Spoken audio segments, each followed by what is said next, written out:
Okay, good morning, everyone. Sorry about that. We had a technical issue, which means that apparently you could see me but not hear me, which obviously isn't ideal. I think we're going to continue. I'm conscious of lost time, so what we'll do is I'll run through the UK international introduction part quickly, and then we'll hand over to colleagues in Thailand and Beijing who have more of the content about the specific opportunity, and also obviously it's later where they are as well, so in terms of keeping things on time. Thank you. So firstly, just to give an overview of the presentation, and again, apologies if this part, you had this part already, but I think it's probably easier just to go through the whole thing quickly. So my name is Joseph Taylor. I work as the Asia Policy Manager at Universities UK International.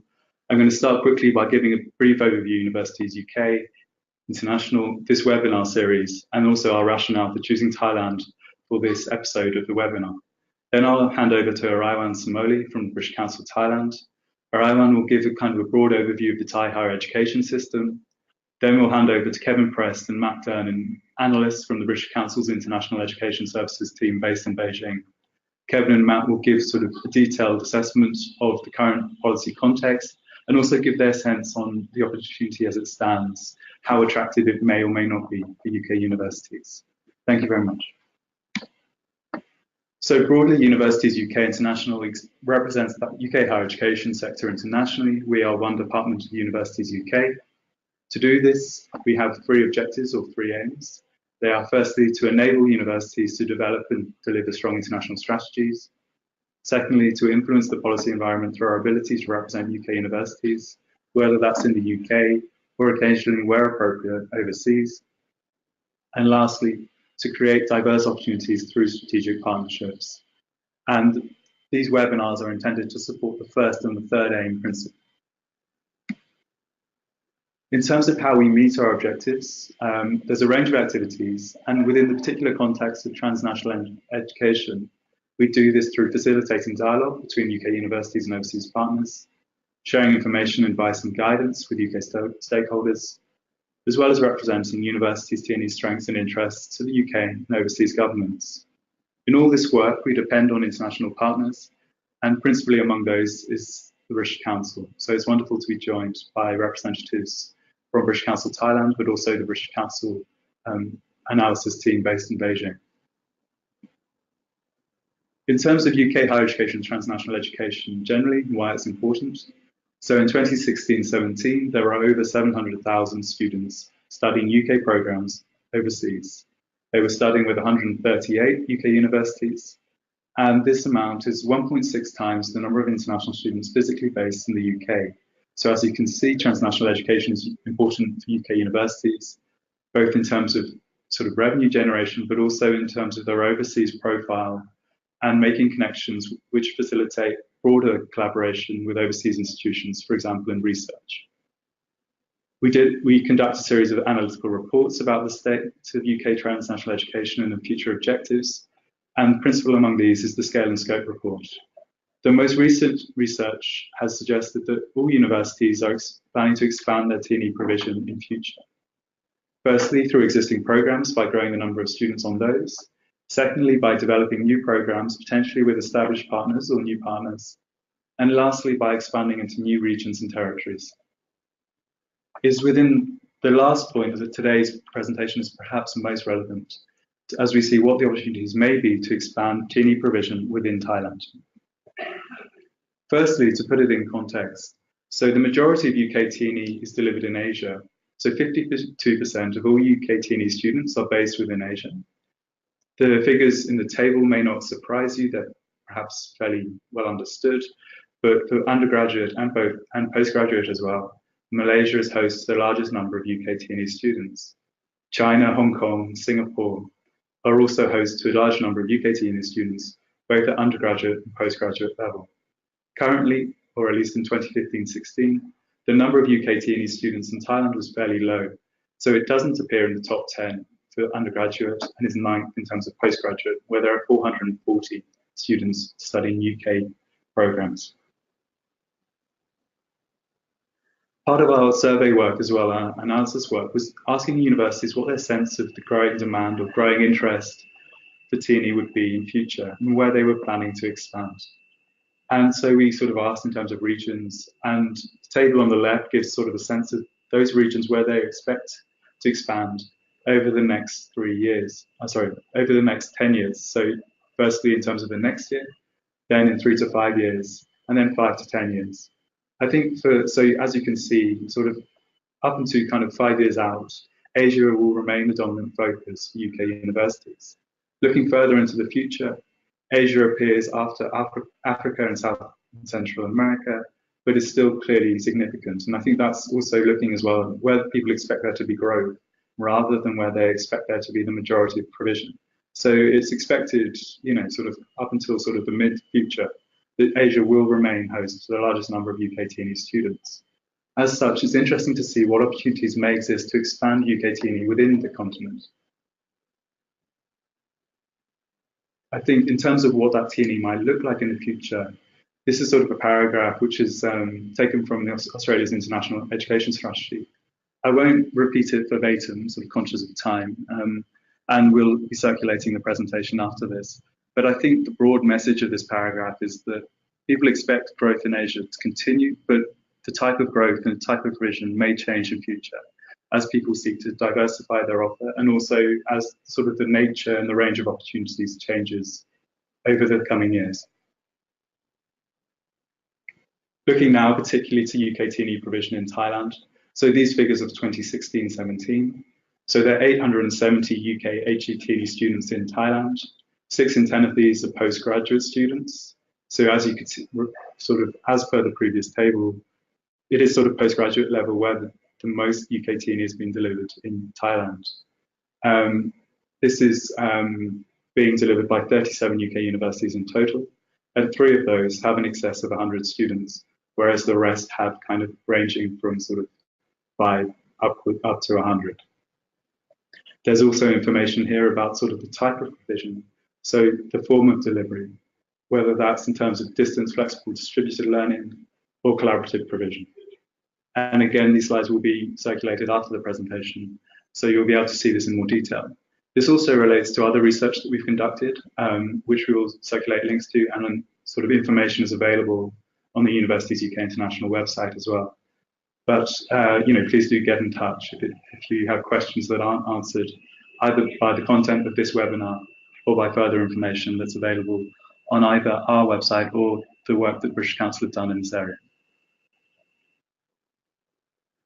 I'm now going to hand over to Arawan Samoli from the British Council in Thailand to give a context of the Thai higher education sector. Thank you very much.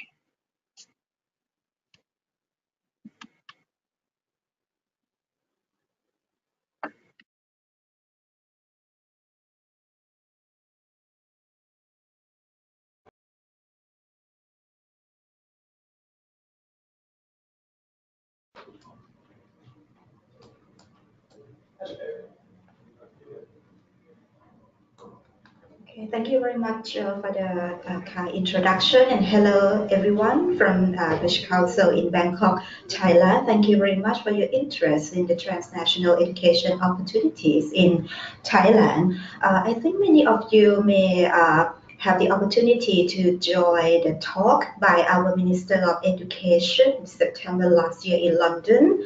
I think for today, it will be a good opportunity to expand more on the information on this opportunity. And after the talk by the minister, we have done research to explore more on this opportunity, and we are now ready for today to share with you further information on this opportunity. So for my part, I'm going to give you some updates on the higher education in Thailand and the government policy to give you the picture of how the market, how the education policy look like at the moment.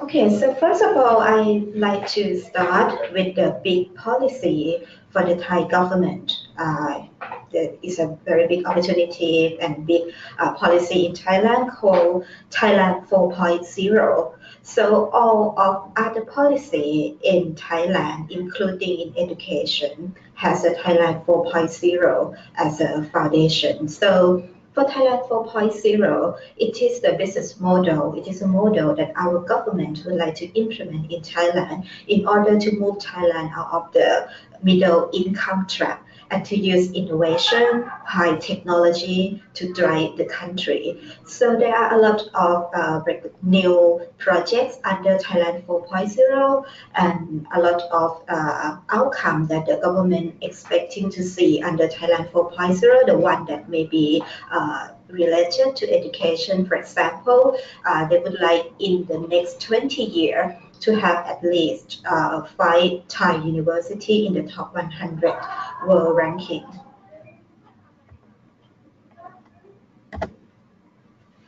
And in the Thailand 4.0, there are 10 industry that our government would like to put the focus on, and this will link to education as well because higher education in Thailand has to do research, has to deliver the courses to cope with this demand from the government to support the 10 industry areas. So that the 10 industry area can be divided into 2 types. The first one we call first S-curve. So it's the current industry that we already have in Thailand, but we would like to continue to grow those industries. So you can see from the slide, for example, the next generation automotive, smart electronics, food for the future. So they are all the first S-curve industry area. And the government also has a long-term industry area, another 5 area. So they are the new area for Thailand. The government would like to build the industry in this 5 areas, including like robotics, aviation, digital, medical hub, biofuel. So the 10 of the industry area are very important in Thailand, and they will definitely related to the goal, the objective, and the work in higher education in Thailand. And another project that's very important under Thailand 4.0 is the EEC project, the Eastern Economic Corridor. So it is to develop the area in the east of Thailand, including 3 cities, Chachoengsao, Chonburi, and Rayong, to be new industrial area, new residential area, and the new research and innovation area in order to support the 10 industry area, the S-curve and the new S-curve in these 3 cities. So there will be the construction of the facility, transportation like the high-speed train, the new airport in this area in order to support the 10 industry. And the government would like to attract investors from other countries to do the investment in this area. And the industry or the business owner, they will enjoy the tax exemption, the tax incentive. So for the EEC, it's related to the TNE in the sense that for the branch campus initiative that my colleague going to talk to you more soon, the branch campus has to be located in this area. So moving on to higher education in Thailand, university in Thailand, we have nearly 200 higher education in Thailand. So from the figure, most of them are private university. And we also have quite a lot of public university as well. So we have 23 autonomous university, but they are formerly public university, but now they get the autonomous status. We got another 12 public university, and we got 38 Rajapat University. They are state-funded university as well, but they are formerly teacher training colleges and has been awarded the university status around 5 or 6 years ago. But at the moment, they not only deliver teacher training program, but they also deliver other program, including science, social science courses. Most of the Ratchapat University, they are located in city out of Bangkok across Thailand. And we also have 9 Rajamankala University. They are also public university, and they were formerly technical colleges and have been awarded the university status as well 7 years ago. So they are very specialized in technical courses or engineering, science, technology.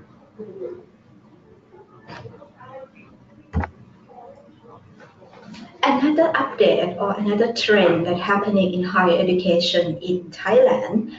Nowadays, many Thai universities they are faced with the decline number of the enrollment to undergraduate program in Thailand. So it's like there are more places in the university than the number of students. So this is one of the challenges that higher education in Thailand have to face with. It might be because of the low birth rate at the moment in Thailand. So for some university, especially the private university, apart from developing programs in undergraduate degree, they come to explore opportunity to develop the courses in master degree and PhD as well.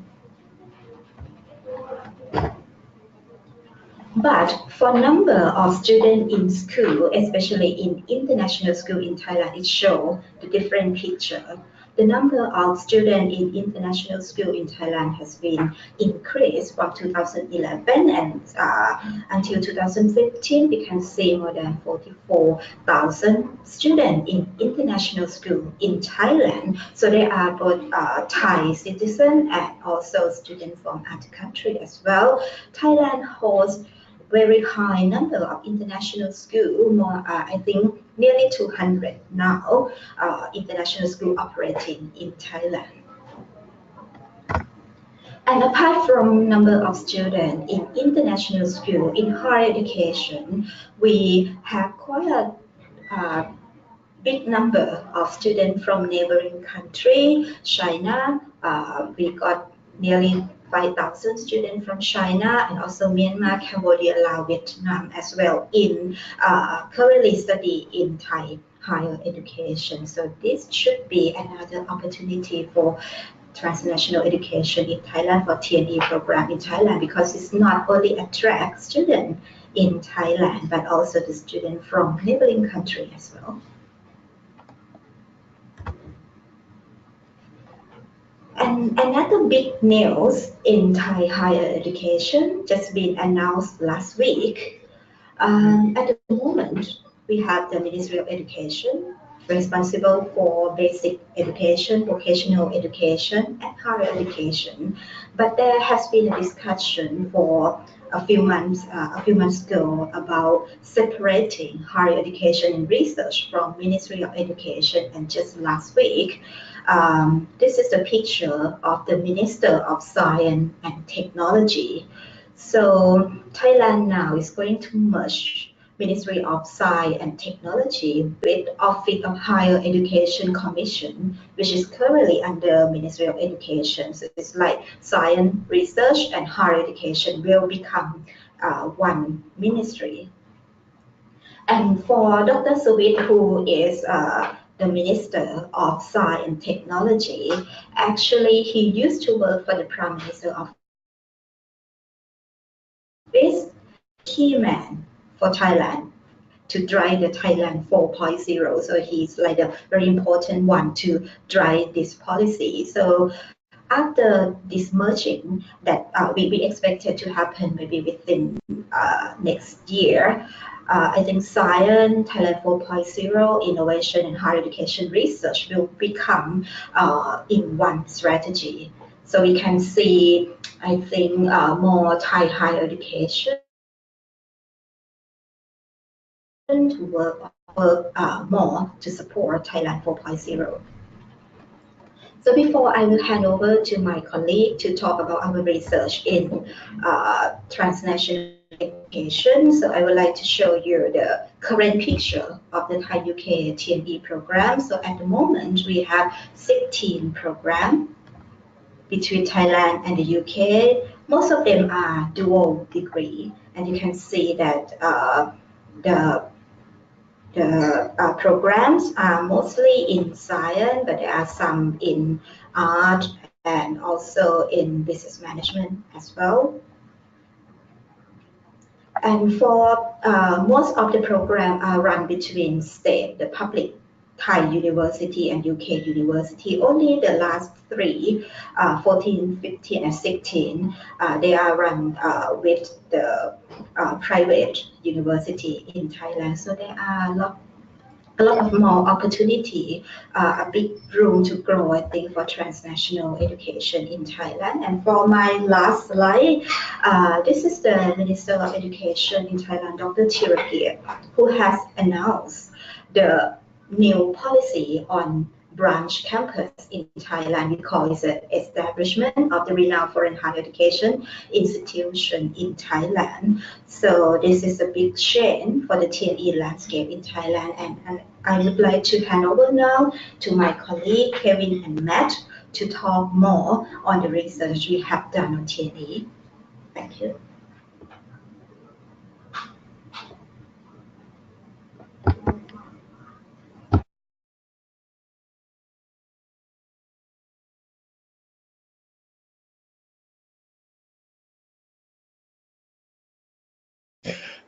Hello, everyone. Good morning. I'm Matt Durnan. I'm head of research and consultancy at the British Council. And looking down the list of attendees today, I believe I've worked with quite a few of you. My team's worked with quite a few of you on market research, partnership scoping exercises, and strategy formation in Thailand and a lot of other markets around the world. If you're not familiar with our work or the type of services we provide in Thailand and other countries, feel free to get in touch with me after the presentation. About a year ago, the Thailand government first announced legislation that would allow for high potential universities to set up in country. At that time, our team labeled the opportunity as very much a wait and see opportunity. Well, a year later, I think we're finally in a position to wrap our heads around what the opportunity looks like. And to help summarize the potential for the UK sector, we've put together a 50-page report based on research and interviews with policymakers and institutions over the past few months. And today we're going to give you an overview of the key findings of that report, covering T&E models that are allowed, existing provision of T&E, the relevant regulations for each of those, student and partner attitudes towards T&E, and finally the risks and challenges we see going ahead. And now I'll turn over to my colleague Kevin Prest, our senior analyst, to talk you through the key findings. Hello, everyone.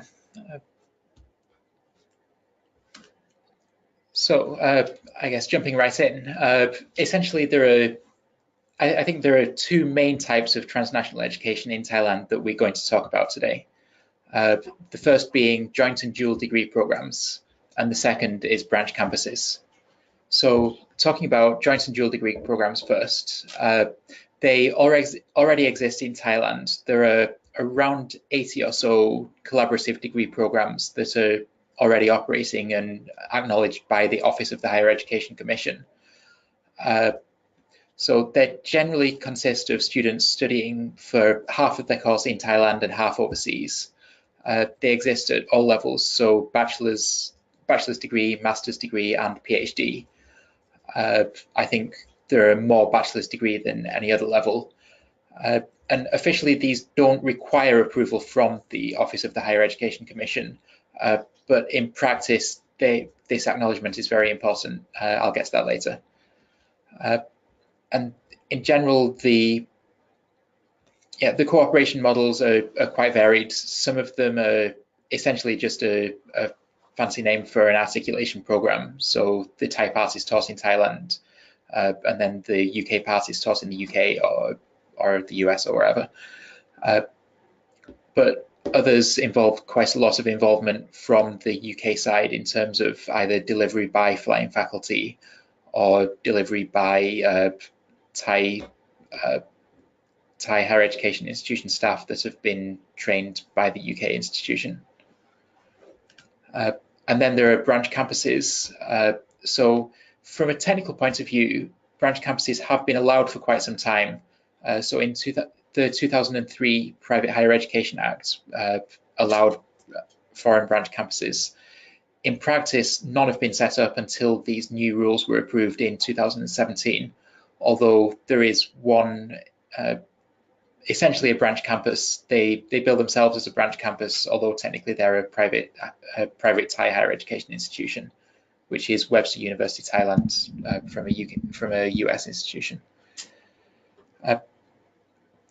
So these rules were loosened in 2017.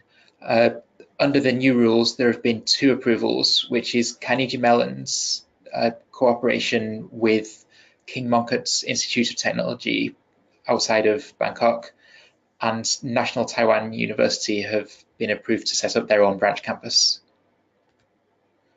And aside from those 2 models, there are also some other types of transnational education.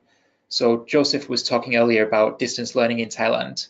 From the point of view of UK student numbers, there are more distance learning students than any other type of transnational education students in Thailand. They're mostly at the postgraduate level.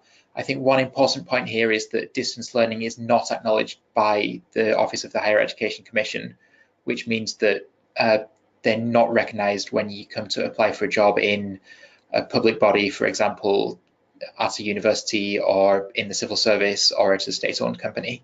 But they are popular for people that are looking to work at private companies.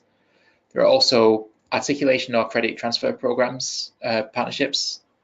Again, that's as with other countries, especially Thai private higher education institutions like to sign an agreement with a UK institution. So again, the students will study for a couple of years in Thailand and then transfer to a UK university and get only a UK degree at the end, or again, sometimes a US university or an Australian university or whatever.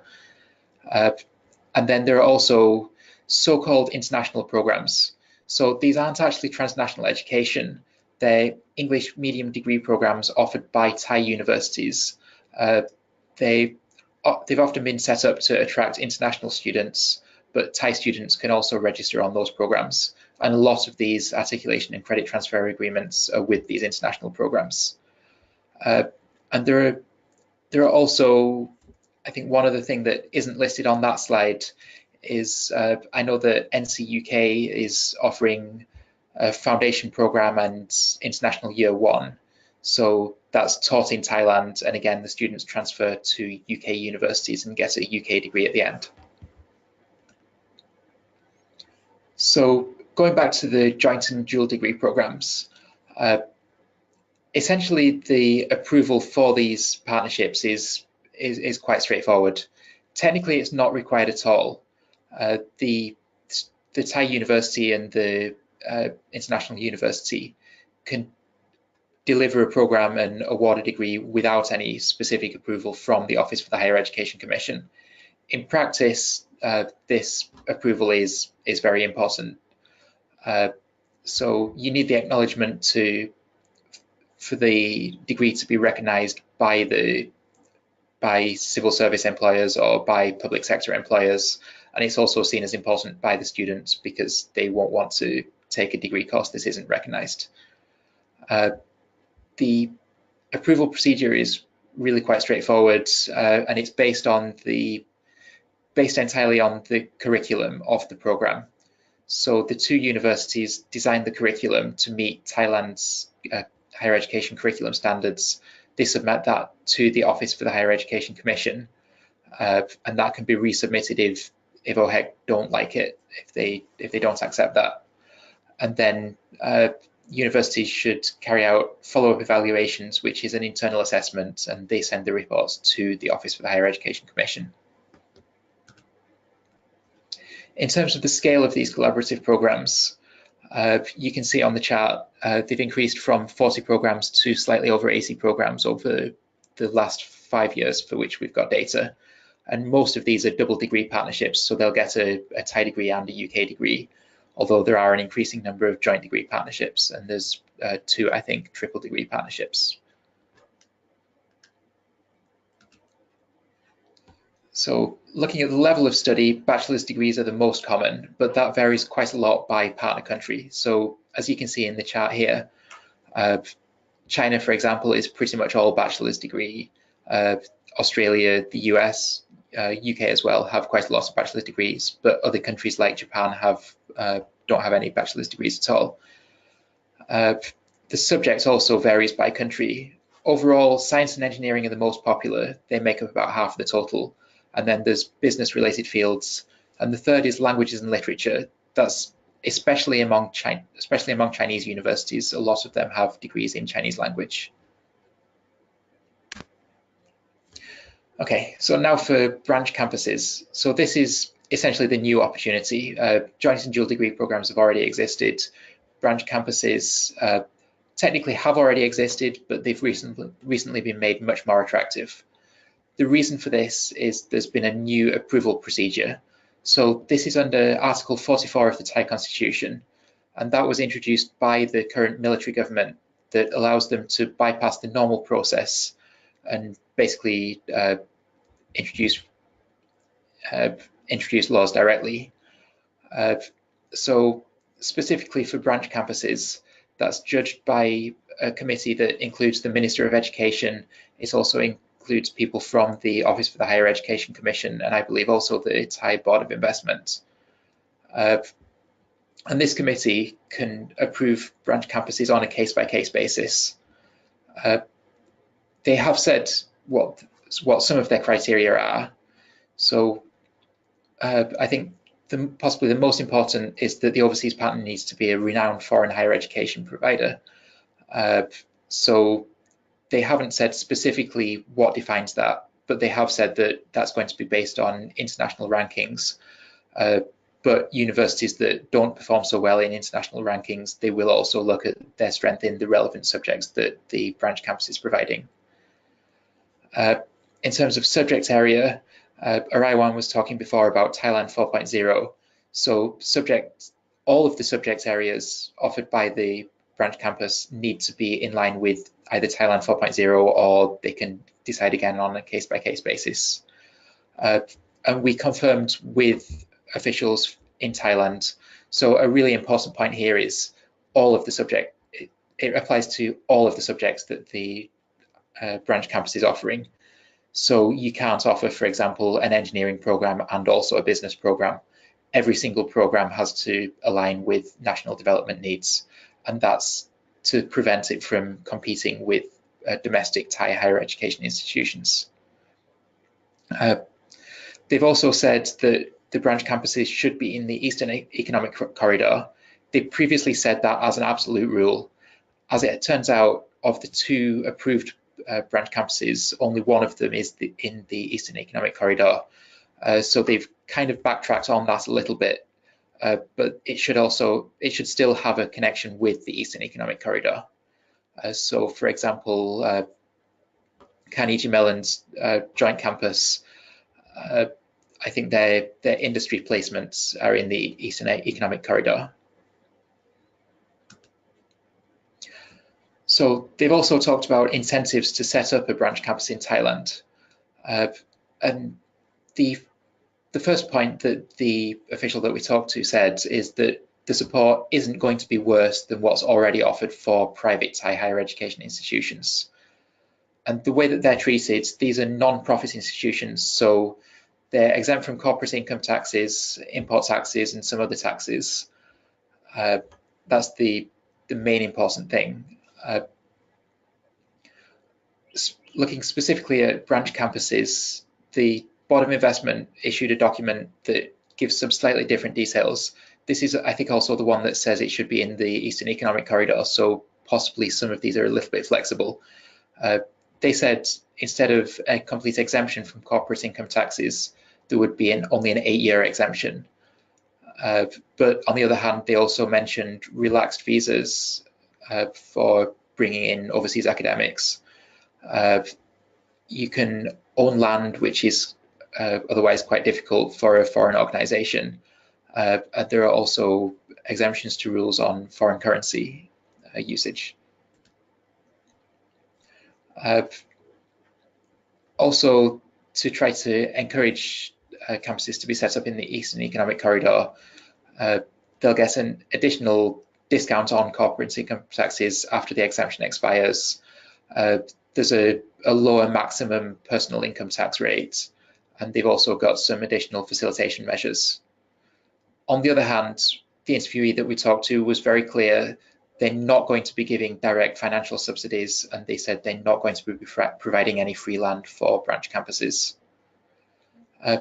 Speaking about non-profit status, as we understand it, branch campuses should be non-profits. Certainly existing private HEIs are non-profits, but that status has been interpreted quite flexibly in the past. So you can make a surplus, and up to 30% of that surplus can be remitted to they call it the licensee, which is essentially the parent or the owner. So it is possible to take some of the profit out of Thailand, even if you're a non-profit. So as to the current approved branch campuses, 2 of them have been approved. The first one is called CMKL University. That's a partnership between Carnegie Mellon in the US and King Mongkut's Institute of Technology, which is a public university in Lat Krabang, which is on the outskirts of Bangkok. So their initial launch subjects are going to be master's and PhD programs in electrical and computer engineering and in software engineering. They're planning to eventually offer bachelor's degrees. At the moment, their master's and PhD programs are going to be awarded by the US parent only.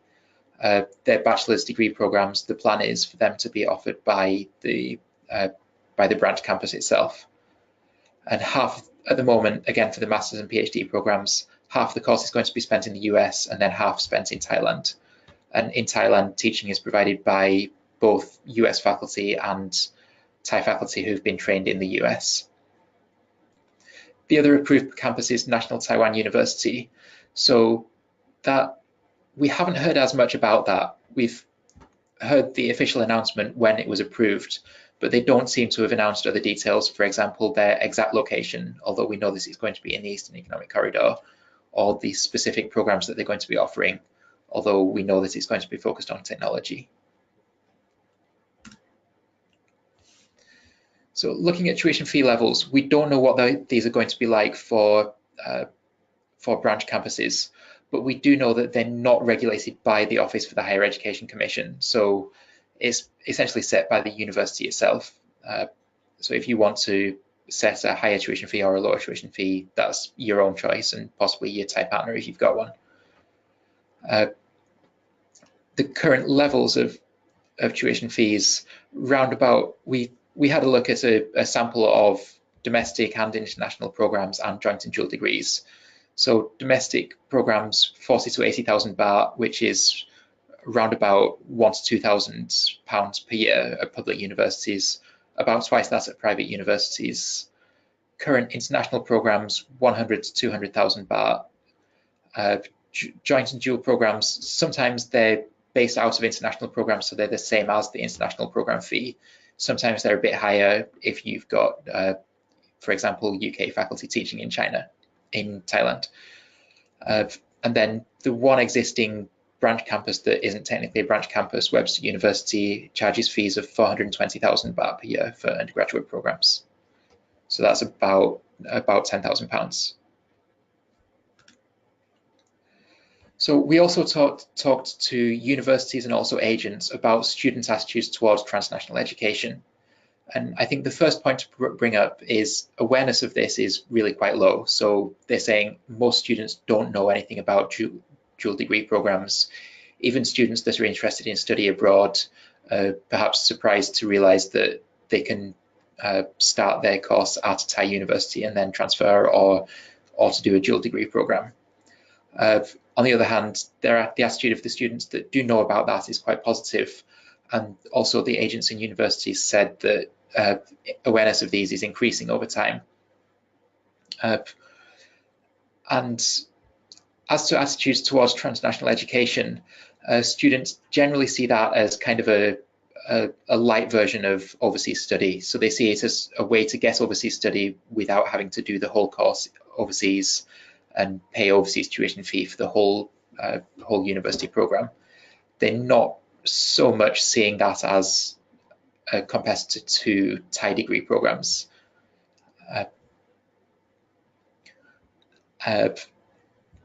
So one result of that is they're looking at the prestige of the overseas university much more than the Thai partner university.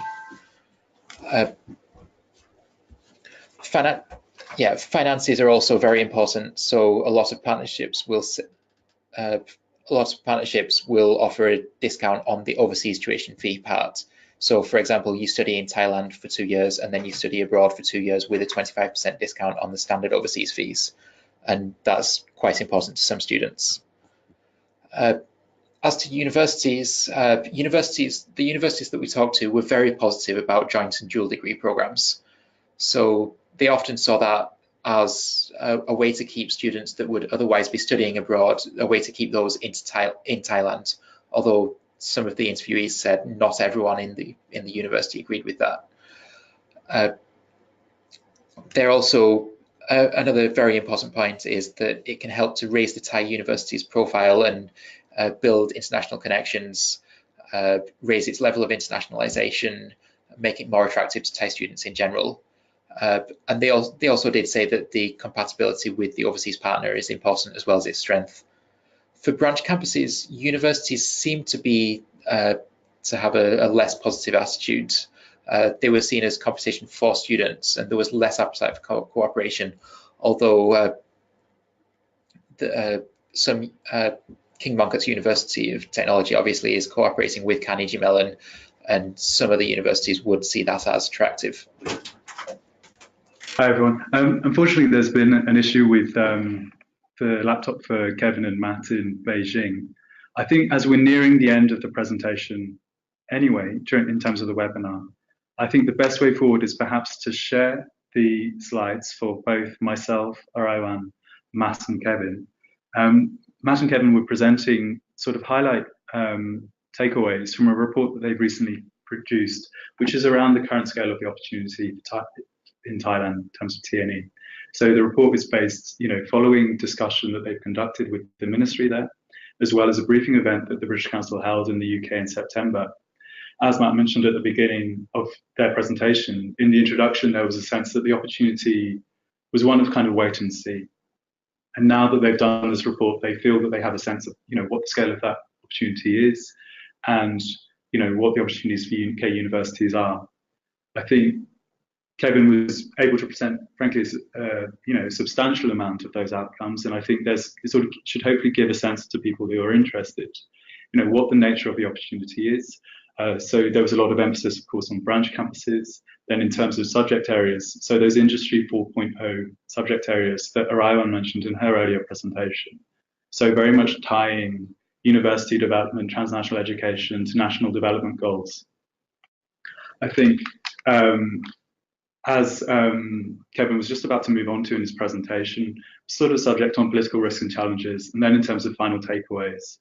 So I think they're looking forward in terms of political risks and challenges. I think there has been a lot of this kind of enthusiasm for branch campuses, and frankly as well, a lot of enthusiasm for the UK sector has been driven by the current Thai Minister for Education. So the current Thai Minister for Education is a dual Thai British citizen, UK graduate, has been very kind of forthcoming and keen to engage with the UK sector. Currently, in Thailand, as you probably are aware, there's a military government. The government has been scheduled to hold national elections for some time, so to restore democracy essentially in the country. The expectation is that these elections will take place in 2019, and with that, a change in government. And so there may be impacts of this in terms of the opportunities for both in terms of this current regulation, but sort of more generally what the national priorities of the Thai government are.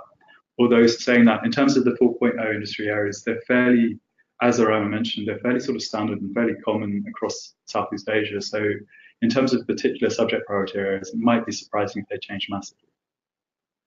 Anyway, thank you very much for your attention. I'm conscious that this has been sort of beset by technical difficulties at both ends. Apologies for that. We will circulate the slides for myself, Araiwan, Matt and Kevin And then as well, I think in that, if it's possible, we'll include a link or at least further information for how you can access the report that the British Council have produced on the sort of particular opportunities. As well, conscious as well, due to technical difficulties, things have been somewhat truncated. So there hasn't been an opportunity to pose questions as there may have, as was intended. So if you do have questions, we will circulate a link and our own email addresses as well afterwards as well. So please do just get in touch and we'll touch with us directly and we'll circulate those. I think as well, if there are kind of a lot of people who have the same question or question about common area, and it's information that it's sort of easy to share in a sort of an open and general way, I think we might sort of compile some sort of FAQ following this, circulate this sort of to pull together that information, and also as well conscious of the technical issues, so that you have something that you're able to use and circulate as well amongst your colleagues if that's useful. But anyway, so on behalf of Universities UK International, thank you very much for your attention. Thank you very much as well to Araiwan, to Matt and to Kevin at the British Council for their sort of substantive analysis and contribution toward this. And again, apologies for the technical difficulties. This is, obviously it's frustrating, and appreciate your patience. And hopefully the next time we do this, this will be a little smoother. But anyway, thank you very much indeed. Take care.